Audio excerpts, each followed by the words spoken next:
Senior Minister Dr. Amunugama says that getting the government to completely handle the tourism sector and heritage sites is an invitation to incompetence.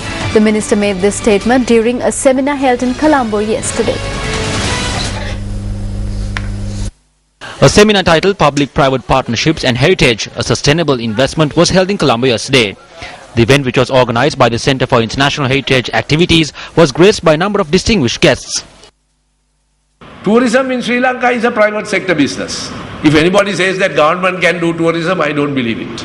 Giving this whole thing to the government to manage is an invitation to incompetence and delay.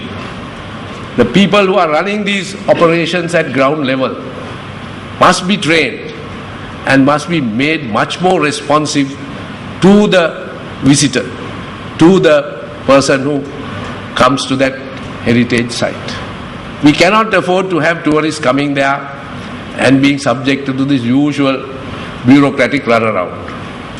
And I think we have to find a way of just getting the government out of this business of guiding, looking after sites and so on. Because you have to have a more efficient and a more, shall I say, technology savvy way of dealing with that. We have to recognize the problems of the public sector, both in Sri Lanka and in the Netherlands, to deal with the tremendous amount of treasures in a sustainable way.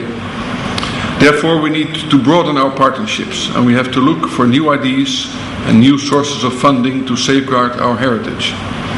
We have to look beyond the historic and scientific value of heritage, and we have to identify new partners for using and thereby preserving our common heritage.